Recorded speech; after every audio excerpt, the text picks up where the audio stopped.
In a luxurious five-star restaurant, a wealthy tycoon speaks in German, mocking a young waitress believing she can't understand him. But when she responds fluently, the entire room goes silent and the truth about him begins to unravel. Dinner service at the city's most exclusive restaurant was in full swing. Crystal chandeliers spilled warm light across polished marble floors, their reflections dancing in the gleaming cutlery set with military precision. Waiters in crisp black uniforms moved in perfect harmony, their footsteps soundless, their trays balanced like art pieces. The low murmur of elite conversation mingled with the faint notes of a live piano drifting from the corner. At the entrance, a hush of recognition passed through the staff as the billionaire arrived, flanked by a small entourage of sharply dressed business associates. His tailored suit seemed to have been cut from pure confidence, his watch alone worth more than a year's salary for most in the room. The maître d' greeted him with a rehearsed smile and led the group to a large table positioned like a throne in the center of the dining floor, where everyone could see them. From behind the service station, she took a breath. This was no ordinary table. Serving it meant every move would be under scrutiny. She smoothed the crease of her apron and picked up the leather-bound menus, steadying her hands. As she approached, she noticed the billionaire's eyes sweeping over her, not with warmth, but with a certain dismissive calculation. She greeted the group with a polite smile, her voice calm and measured, reciting the evening's specials. In flawless articulation, the billionaire didn't bother looking directly at her, instead snapping his fingers toward the menu and murmuring to one of his companions mid-sentence. He cut her off twice to discuss the wine list with the man to his left, his voice loud enough to make it clear that her presence was secondary. It's almost irrelevant. As she took drink orders, he leaned back in his chair, one arm draped lazily over the backrest, and in a smooth, rolling accent, slipped into German. "Schau dir ihr halting an," he said with a smirk. "Wie ein Billig puts Frau die Versagt on Kanagan zu spielen." Look at her posture like a cheap cleaning lady, trying to play queen. The men beside him chuckled, one glancing uncomfortably in her direction before quickly lowering his gaze. He continued, lowering his voice only slightly. "Frag mich, wie lange sie braucht, den Lafel, richtig zu halten. Wahrscheinlich nicht. Len genug, higher zu arbeiten." I wonder how long it takes her to hold a spoon properly. Probably not long enough to work here. The laughter was muted, tinged with awkwardness, but the billionaire's confidence didn't falter. She did not flinch. Her pen moved across the order pad with mechanical precision, though her jaw tightened just enough for her to feel the strain. She understood every word, the insult settling into her chest like a cold stone. Years ago, she had learned not to let such moments rob her of her poise. But there was still that sharp sting, that reminder of how easily some people assumed the right to diminish others. She kept her eyes on the page, nodding once, as if making a mental note of the next drink order, though inside, her thoughts ran like wildfire. She had heard worse. She had stood through entire evenings of condescension without breaking her calm. But there was something about his tone, not just the words, the pleasure he took in them, that made the air around the table feel heavier. The group shifted into a conversation about an upcoming acquisition deal, slipping back into English. She stepped away, weaving between tables, the clink of glasses and the soft pop of a champagne cork filling the space behind her. Her mind replayed the German phrases like echoes in a chamber. She had learned the language during her university years in Berlin, where she had earned accolades in linguistics. Back then, she'd been treated as an equal in academic circles, her fluency praised, her knowledge respected. But here in this room, wearing this uniform, the billionaire saw none of that. To him, she was a prop in his evening, a backdrop for his self-importance. At the service counter, she steadied herself, aligning the glasses on her tray with meticulous care. Her heartbeat had slowed, her breathing even again. First time she had been underestimated, and it certainly wouldn't be the last. She reminded herself that dignity was not something anyone could take without permission. Still, she felt the faint burn of resolve flickering to life. She would not give him the satisfaction of a reaction not yet. For now, she would watch, and she would wait. She returned to the table with their drinks, setting each glass down with unshakable precision, announcing the vintages as if reading from a script. The billionaire barely glanced up, murmuring another offhand remark in German about her surprisingly steady hands for someone in her position, earning himself another ripple of uncomfortable laughter. She gave the faintest nod, as though the comment had flown over her head entirely. But inside, she was marking every word, every gesture, every smug smile. When she moved away again, she caught sight of her reflection in the tall glass of the wine cabinet, her posture tall, her expression neutral, her eyes sharper than anyone at that table could guess. She'd learned long ago that silence could be a weapon, and right now, hers was loaded by the time she delivered the appetizers. The billionaire had shifted his attention to boasting about his last trip to Monaco, weaving in more German phrases. Here and there, each one carrying that same undertone of condescension. His companion's laughter was softer now, almost strained, though none dared challenge him. As she cleared the plates, he made another remark. Questioning in German whether she could even pronounce half the items on the menu, she let her gaze rest on the cutlery for a second longer than necessary, as if calculating a response she had no intention of giving yet. When the first course was over, she placed the next set of menus before them for the main. The billionaire accepted his with a small, dismissive flick of his wrist. His eyes met hers for a brief moment, just long enough for him to smirk, as though confident in his superiority. She met that smirk with a steady, unreadable gaze, then turned smoothly on her heel and walked back toward the kitchen. The low hum of conversation resumed behind her. But in her mind, the air at that table had shifted. He believed he had gotten away with his little game, that his remarks were safely hidden in the barrier of language. He didn't know that she had understood every syllable, every sneer. He didn't know that the game had only just begun. And, as she stepped behind the staff door, the faintest trace of a knowing smile brushed her lips, invisible to the room she had just left. The next course began, and with it, the billionaire's confidence seemed to swell. Every time she approached, his eyes sharpened with that same gleam, the one that spoke of a man who believed he held all the cards. As she set down the plates, he leaned toward his companions, and in that smooth, clipped German said, "Sie, Dear Anne, VCDAs, Tablet, Trite V, Ein, Denaren, AOS, Inum, Billigan, Theaterstuck. Look at how she carries the trail like a maid from a cheap play." The men laughed again, though one's smile faltered for just a second, his eyes flicking toward her as if wondering whether she might have caught the tone, if not the words. The billionaire, satisfied with himself, reached for his wine glass. Not noticing how she adjusted the placement of the bread basket just slightly, forcing him to reach farther than he expected, a subtle inconvenience, masked as perfect service. When she returned with the wine, his voice lowered again, though the German rolled effortlessly from his tongue. "Ich frage mich, ob sie überhaupt lesen kann. Wahrscheinlich, near Jenig. Ihr Bestellungen, aufzuschreiben." I wonder if she can even read. It's probably just enough to write down orders. She tilted the bottle with expert precision, letting the deep red swirl into his glass without spilling a drop. Her expression was serene, almost detached, but her mind was sharp and focused. She knew this type men who used words as weapons, confident that their targets would never hear the whistle before the strike. One of the associates tried to steer the conversation toward their upcoming deal in Zurich.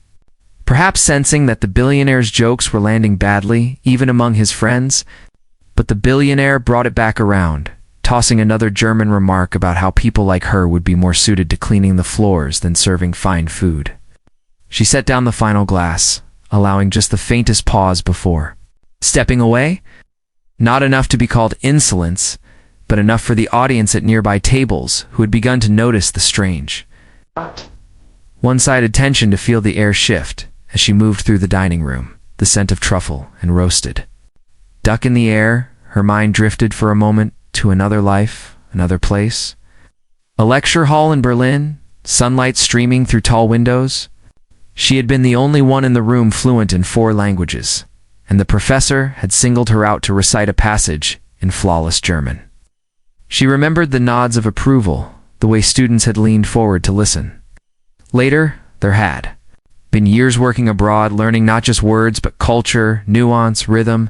She had held conversations with ambassadors, dined with scholars, navigated conferences where precision of speech was currency, and yet here she was, carrying plates, and listening to a man pretend she was nothing more than a pair of hands. When she returned with the main course, she began to move with a deliberate grace, one that subtly undermined his narrative. Every gesture was so smooth it drew the eye, her posture straight, her service impeccable.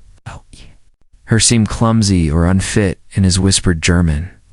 She did something that contrasted it pouring wine without looking. Catching a falling fork mid-air before it hit the floor, anticipating a guest's need before they could even speak. His companions noticed, though they said nothing. The contrast between his words and her actions becoming harder to ignore. She began to anticipate him not just his orders. When he started a sentence in German, she would already be placing the item he was about to criticize exactly where it needed to be, undercutting his attempt before it landed.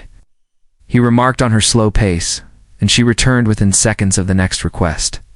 He questioned whether she knew the difference between certain wines, and she presented the exact vintage he was discussing before he finished speaking. He frowned once, just slightly, perhaps wondering at the timing, but quickly smoothed his expression. Around them, the room was beginning to hum with quiet awareness. Diners at nearby tables exchanged glances, sensing something unspoken in the air. They couldn't quite place it, but the energy between the server and the powerful man at the center table had taken on a charge. Even the pianist's fingers seemed to slow on the keys, the melody softening as if the entire room was leaning in without knowing why. Still, the billionaire pressed on. His arrogance was not born of ignorance but of habiters of being the loudest, most important man in the room. To him, this was sport. She was a small, easy target, and his companions were the audience. He leaned in again, his voice just low enough to seem private, yet just loud enough to invite the shared amusement of his table. Ich frage mich, wie sie lebt war. Schindlich in einem kleinen Zimmer mit einer Matratz auf dem Boden. I wonder how she lives, probably in a tiny room with a mattress on the floor. She set the final plate in front of him, her hands steady, her face unreadable. Inside, the heat of his words pooled and hardened into something cold and precise. Had endured this dance long enough to know that the moment was approaching the point where silence stopped being strength and became complicity. She could feel the weight of eyes on her now, not just from his table, but from around the room. He didn't notice. He thought he was in control. When she stepped back toward the kitchen, she passed the wine cabinet again, catching her reflection in the glass. Her eyes were calm, her breathing steady. She had let him play his game, let him think he was winning. But every word he had spoken had been heard, remembered, and measured. Now, she could sense the balance tilting. The next time she approached, she didn't come with food or wine. She came to clear the plates, her hands moving with the same precision as before. The billionaire leaned back, ready for one more jab. His tone carried a smug finality as he spoke in German, a remark sharper than the rest, something meant to cut deeper than posture or background. His companions shifted uncomfortably, one of them lowering his gaze entirely. The words lingered in the air like a challenge. He was certain she hadn't understood a thing all evening. She paused for just a fraction of a second, enough to let the tension stretch, enough to let the entire table feel it. And then she lifted the last plate from the table, her fingers brushing the edge of his glass. The room seemed quieter now, as if holding its breath. The game he thought he'd been playing alone was about to change. The final plate had just been cleared when the billionaire leaned back in his chair, swirling the last of his wine. His voice lowered, carrying that same smug undertone that had laced the entire evening. In German, smooth as silk, he delivered his cruelest remark yet. Ich wette. Sie kennt den Unterschied zwischen Champagner and billigem Sekt nicht einmal. Farlut wie sie schmeckt Ales gleich. I bet she doesn't even know the difference between champagne and cheap sparkling wine. For people like her, it all tastes the same. The men at his table gave a muted chuckle, but it was hesitant this time. The sound of an audience unsure whether the performance had gone too far. She stopped mid-step, the words catching her like a thread pulled taut. For a moment, the soft clinking of cutlery and the hum of the restaurant seemed distant, muted under the weight of the decision she was about to make. Then slowly, she turned back toward him, her face calm, her posture impeccable. The billionaire glanced up, expecting perhaps a polite nod or a fleeting look of confusion. Instead, he found her eyes fixed on his, steady and unblinking. When she spoke, her voice was clear and measured, the syllables precise, carrying across the table and beyond. In flawless German, she repeated his words exactly as he had said them, in intonation, inflection and rhythm identical, as if holding up a mirror to his cruelty. There was no anger in her tone, only control. His smirk faltered, the faintest crease forming between his brows as the realization began to take shape. Before he could speak, she continued in German, her voice still calm, but layered with authority. She explained that not only did she know the difference between champagne and sparkling wine, but she could list the regions, the vineyards, and the vintages that produced the most prestigious labels in the world. She spoke of her years living in Berlin, of her degree in international relations from a university whose alumni included heads of state and industry leaders. She described her work in European diplomatic circles, where fluency in multiple languages was not a luxury, but a necessity. Her German flowed effortlessly, each word polished, the kind of fluency born not just of study, but of immersion, the life lived across borders and cultures. The sound in the restaurant shifted, chairs stilled, voices fell silent, forks hovered. Mid-air, it was not only his table that was listening now. Every table within earshot had turned toward her, drawn by the quiet confidence in her voice. She shifted seamlessly into English, explaining for the benefit of the wider audience that language, like respect, was a bridge. And those who chose to use it as a weapon only revealed the smallness of their own character. She returned to German. Again, this time addressing him directly with a gentle but undeniable firmness. She told him that making assumptions based on someone's uniform or role was a dangerous habit, because you never truly knew who was standing before you. She mentioned almost as an afterthought that she had once been a guest at a conference, hosted by one of his company's key partners, partner she still corresponded with.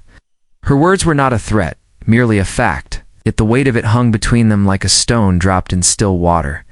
His companions shifted in their seats. One man stared down at his plate, his face flushed. Another glanced at the billionaire, then quickly away, unwilling to meet his gaze. The man to his right swallowed hard, as though the air in the room had grown thicker. Around them, the silence was punctuated only by the faint, hesitant notes of the piano in the corner, the music now more like an underscore to a scene no one had expected to witness. The billionaire tried to recover, letting out a short laugh that was meant to sound dismissive but came out strained.